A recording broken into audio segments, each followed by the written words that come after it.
கர்த்தருடைய பரிசுத்த நாமத்துக்கு மகிமை உண்டாகட்டும். ஆண்டவரும் உலக மீட்பெரும் ஆகிய இயேசு கிறிஸ்துவின் நாமத்தினாலே உங்களை வாழ்த்துகிறேன். மீண்டுமாக இந்த மாலை வேளையிலே உங்களை சந்திப்பதிலே மிக்க மகிழ்ச்சி அடைகிறேன். கடந்த நாட்களிலே நாம் ஓசியாவின் புஸ்தகத்தை நாம் தியானித்து வருகிறோம். இன்றைக்கு நாம் கடந்த நாட்களில் 7 அதிகாரம் வரைக்கும் நம்ம பார்த்தோம். 7வது அதிகாரத்தில் இஸ்ரவேல் மக்களை குறித்து ஆண்டவர் பேசும்போது, எப்பிராயிம் திருப்பி போடாத அப்பம், பேதையான புறா, குறி தவறிய வில் என்று சொல்லி இஸ்ரவேல் மக்களை அநேக காரியத்தை குறித்து அவர் பேசினதை பார்த்தோம். ஆனால் இன்றைக்கு இந்த 8வது அதிகாரத்தில் மீண்டுமாக ஆண்டவர் என்ன சொல்கிறார் என்பதை பார்ப்போம். இந்த இஸ்ரவேல் ஜனங்கள் மீண்டுமாக பாவம் செய்து கொண்டே இருக்கிறார்கள். இந்த இஸ்ரவேல் ஜனங்களுக்கு ஒரு தீர்க்கதரிசி மூலமாக, ஓசியா தீர்க்கதரிசி மூலமாக தேவன் வார்த்தைகளை கொடுத்து கொண்டே இருக்கிறார். ஆனால் ஜனங்கள் அவர்கள் வணங்கா கழுத்து உள்ளவர்களாக மீண்டும் தேவனுடைய வார்த்தையை புறக்கணித்து கொண்டே இருக்கிறார்கள். இதனால் நடக்கிற ஒரு காரியம் என்ன? இந்த 8வது அதிகாரத்தில் வாசிக்கும்போது ஓசியாவின் இடத்தில் ஆண்டவர் சொல்லுகிறார், உன் வாயிலே எக்காலத்தை வை. எக்காலம் எப்போ சொல்லுவாங்க? எக்காலம் ஒரு போர் வருதுன்னா, ஒரு சிறைப்பிடிக்க போகுதுன்னா சொல்லுவாங்க. அப்போ ஆண்டவர் தீர்க்கதரிசிக்கு தெளிவாக பேசுகிறார். என்ன பேசுகிறார்? உன் வாயில் நீ எக்காலத்தை வையே. இதோ என் வீட்டுக்கு எதிராக அசிரியன், அதாவது எதிராளி, ஒரு கழுகை போல அவன் பறந்து வருகிறான் அப்படின்னு சொல்லி அங்கே போடப்பட்டிருக்கிறது. ஆமாம், அந்த வார்த்தைகளை, வசனங்களை நீங்கள் 1 ராஜாக்களின் புஸ்தகம் 12வது அதிகாரத்தில் வாசிக்கும்போது அங்கே சொல்லப்பட்டிருக்கிறது. அசீரியர்கள் எப்படி இந்த பட்டணங்களை எல்லாம் பிடித்தார்கள். இஸ்ரவேலினுடைய பட்டணங்கள் ஏறக்குறைய ஒரு 8 பட்டணங்களே அசீரிய ராஜா வந்து சிறைப்பெற்று கொண்டு போயிட்டான். கீலேயாத்து, நப்தலி, இன்னும் கலிலேயா போன்ற நிறைய சிறப்பு வாய்ந்த பட்டணங்களை அசீரிய ராஜா சிறைப்பிடித்து போனான். இப்பொழுது இந்த சிறைப்பிடித்த இடத்திலிருந்து இந்த ஜனங்கள் நோக்கி கூப்பிடுகிறார்கள். சில வேளைகளில் பாருங்கள், தேவ பிள்ளைகள் கூட, அநேக மக்கள் கூட ஆண்டவரை பற்றி கேட்பாங்க. ஆண்டவரை பற்றி போய் சொன்னால், ஏங்க இந்த ஆண்டவரை பற்றி எங்கள்கிட்ட பேசாதீங்க, இவரை பற்றி எங்களுக்கு தேவையில்லை, இவர் எங்களுக்கு வேண்டாம் அப்படின்னு சொல்லிடுவாங்க.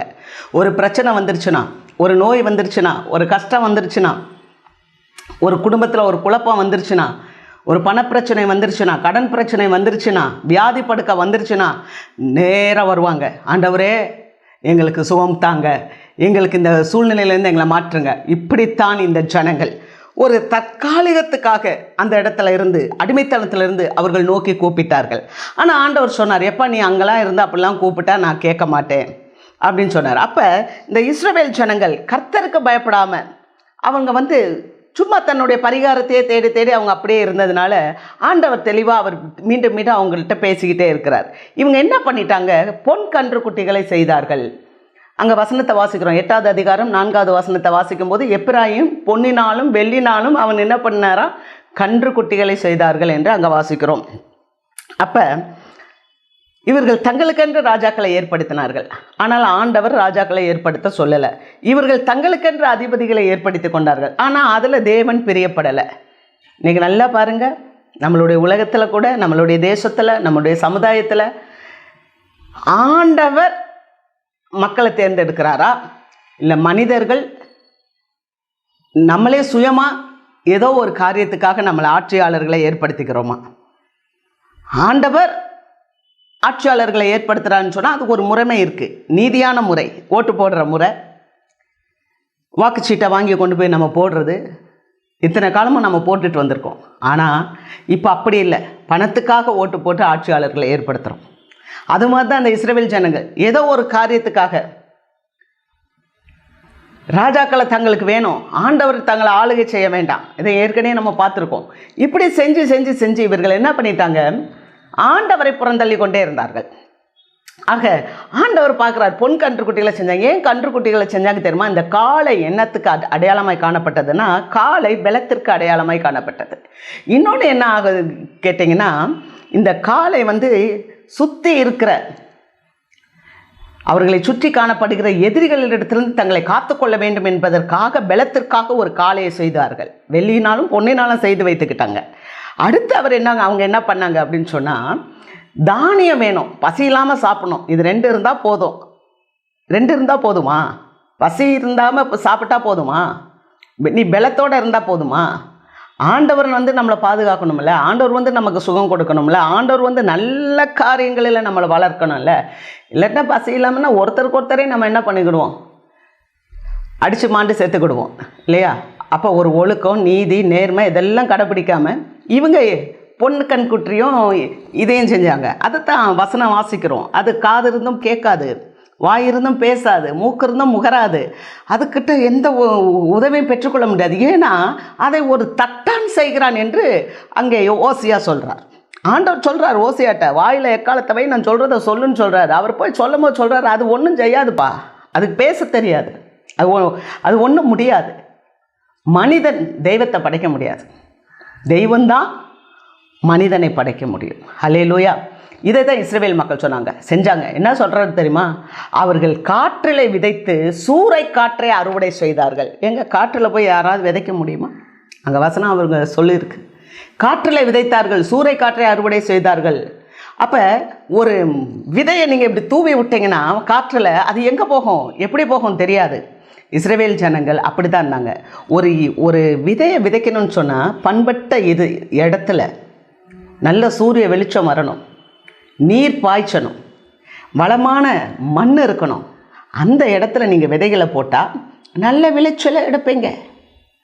ஆண்டவராகிய இயேசு கிறிஸ்து இந்த உலகத்துக்கு ஒளியாய் வந்தார்.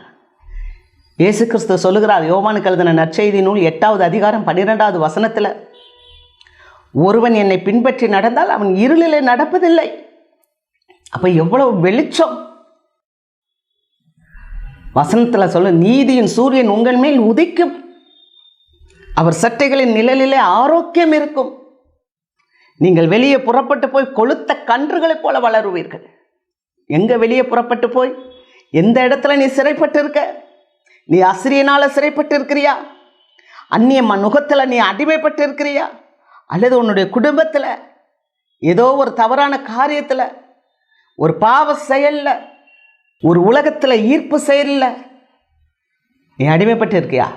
தேவனுடைய வெளிச்சம் வந்துச்சுன்னா உன்னை ஒரு மனிதனாக அடிமைப்படுத்த முடியாது, ஒரு மனிதர்களும் உன்னை கொள்ளை கொண்டு போக முடியாது. ஏன் தெரியுமா? கர்த்தர் உனக்குள்ளே இருந்து அவர் நீதியின் சூரியனாக இருப்பார். அவர் சட்டையில் ஆரோக்கியம் உண்டு.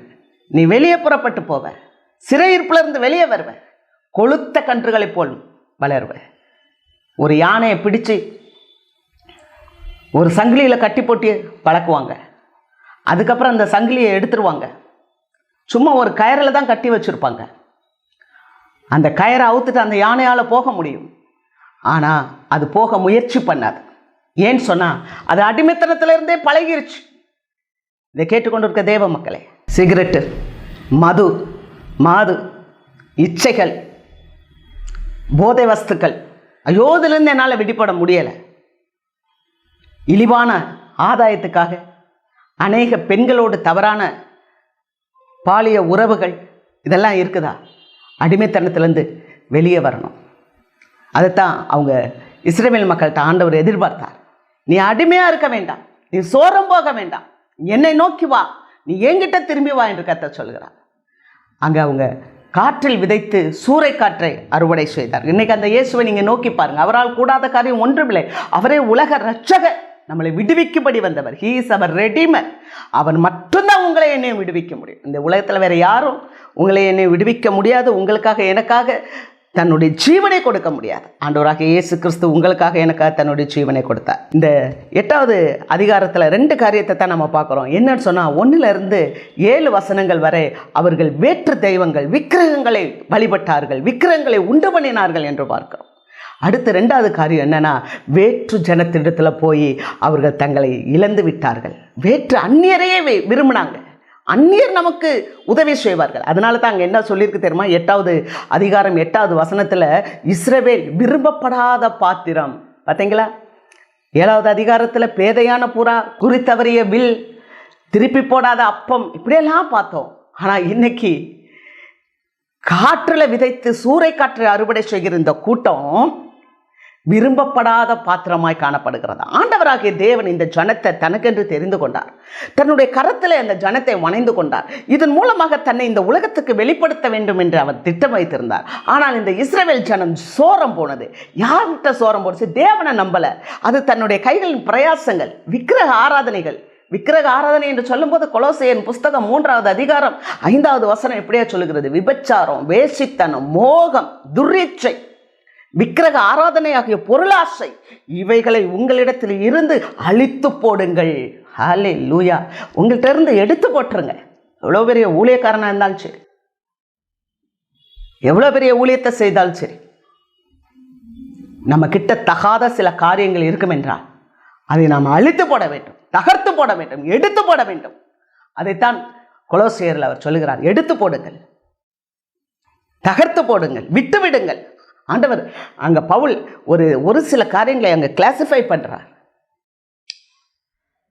ஆக இந்த விக்கிரக ஆராதனையாக பண ஆசை எல்லா தீமைக்கும் வேறா இருக்கு. அப்படித்தான் பண ஆசைக்காக, பாதுகாப்புக்காக இதை வாங்கிடலாம், அதை வாங்கிடலாம், இதை வாங்கி நாங்கள் எங்களை பாதுகாத்துக் கொள்வோம். இந்த இஸ்ரவேல் ஜனங்கள் விரும்பப்படாத பாத்திரமா போயிடுச்சு. என்ன தெரியுமா?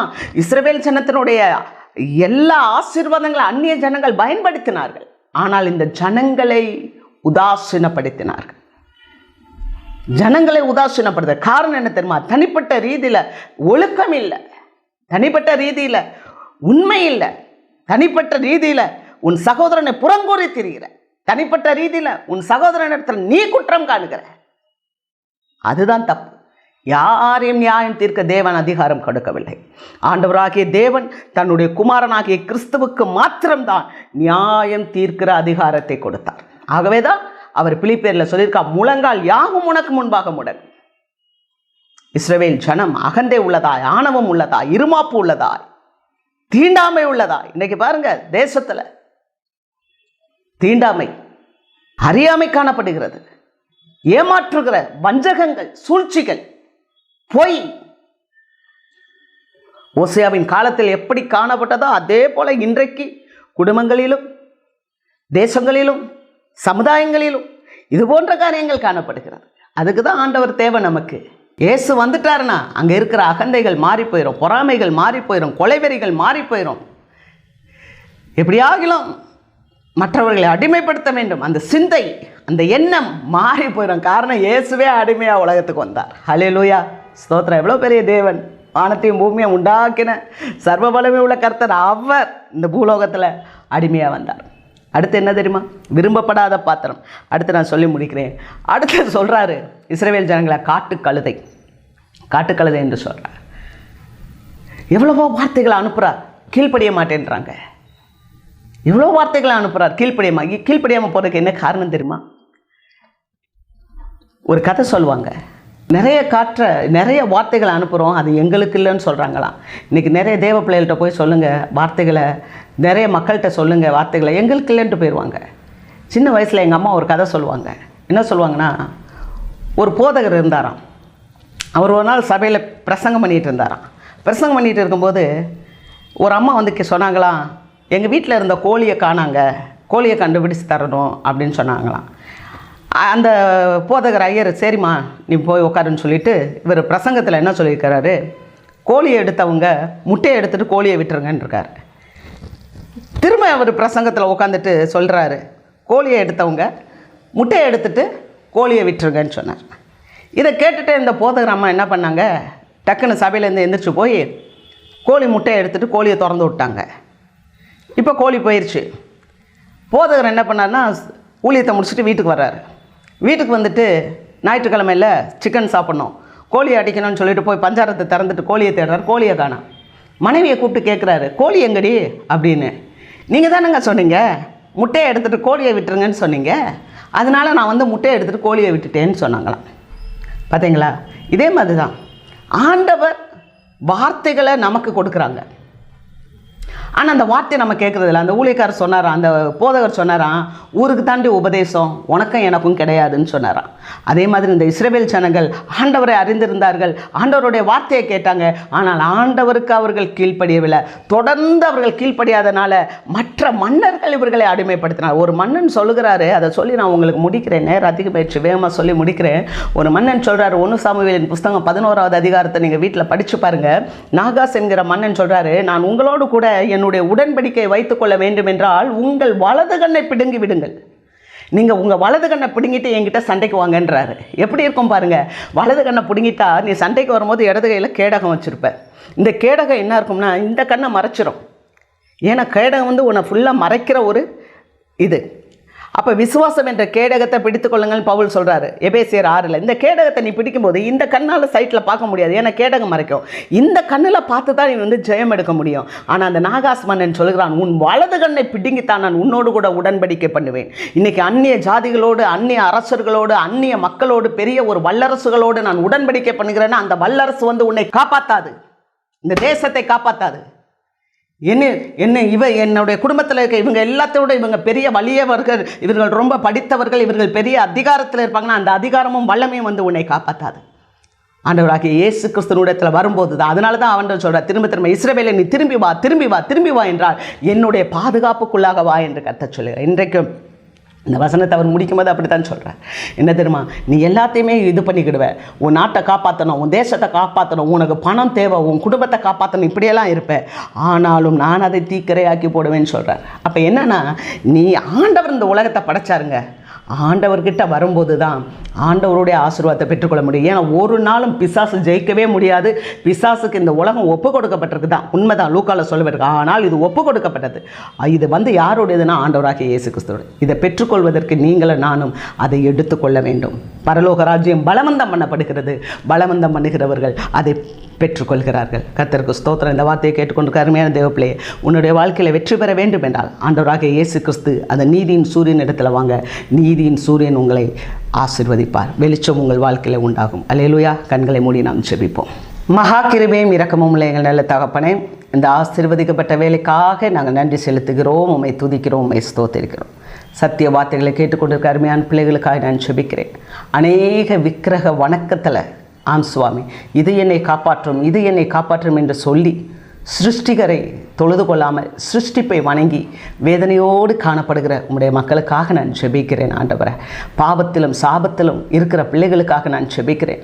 ஐயோ, என் வாழ்க்கையில் இப்படிப்பட்ட சாபங்கள் இருக்கிறது என்று சொல்லி அங்கலாய்த்து வேதனைப்படுகிற பிள்ளைகளுக்காக ஜெபிக்கிறேன். ஆண்டவரே, நீர் சாபத்தை முறித்தவர். ஆண்டவரே, நீர் எங்களுக்காக பரிகாரியாக இந்த உலகத்தில் வந்தீர் சுவாமி.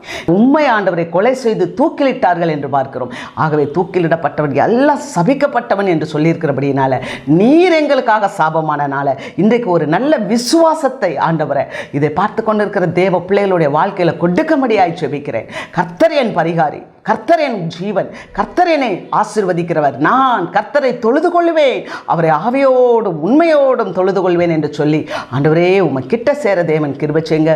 குடும்பத்தில் இருக்கிற சூழ்நிலைகள், பயங்கள், அடிமைத்தனங்களை எடுத்து போடுங்க சுவாமி. வாலிப பிள்ளைகளுக்காய் ஜெபிக்கிறேன். அநேக வாலிப பிள்ளைகள் பாவங்களில் சிக்கி தவிக்கிறார்கள் சுவாமி.